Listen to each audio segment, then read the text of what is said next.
चुनावी रणनीतिकार प्रशांत किशोर ने पंजाब के मुख्यमंत्री कैप्टन अमरिंदर सिंह के प्रधान सलाहकार पद से इस्तीफा दे दिया। प्रशांत किशोर ने पंजाब विधानसभा चुनावों से ठीक पहले ऐसा करके कई लोगों को हैरान कर दिया। उन्होंने पंजाब में कैबिनेट मंत्री का दर्जा प्राप्त था। अपने इस्तीफे की जानकारी प्रशांत किशोर ने एक चिट्ठी के जरिए मुख्यमंत्री को दी।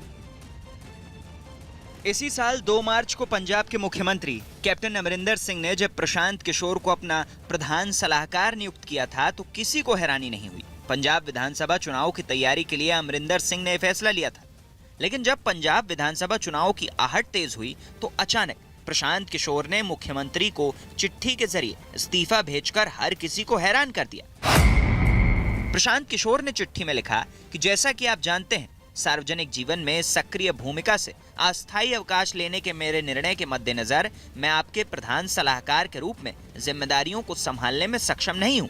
चूंकि मुझे अभी अपने भविष्य के कार्य के बारे में निर्णय लेना है, इसलिए मैं आपसे अनुरोध करता हूं कि कृपया मुझे इस जिम्मेदारी से मुक्त करने की कृपा करें।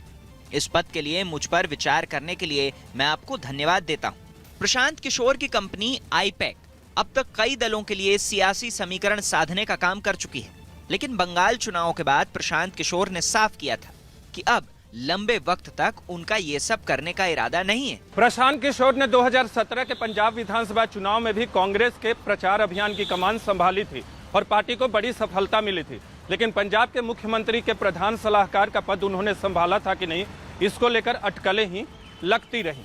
हालांकि बंगाल चुनाव के बाद भी प्रशांत किशोर सक्रिय नजर आए।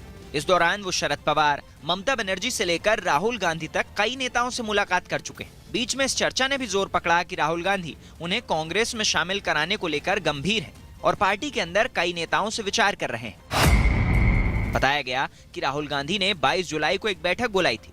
इस बैठक में पार्टी में प्रशांत किशोर को शामिल करने पर चर्चा हुई। बैठक में प्रशांत किशोर को पार्टी में दी जाने वाली जिम्मेदारी पर भी चर्चा हुई। प्रशांत किशोर के पार्टी में आने से होने वाले फायदे और नुकसान पर भी विचार किया गया।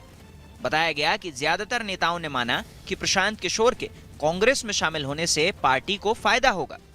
हालांकि इस बैठक के बारे में न तो कांग्रेस और न ही प्रशांत किशोर की तरफ से आधिकारिक तौर पर कुछ कहा गया।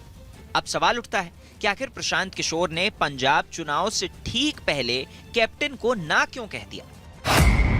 बताया जा रहा है कि इसकी वजह अगले साल होने वाले यूपी विधानसभा चुनाव पर कांग्रेस की नजर है।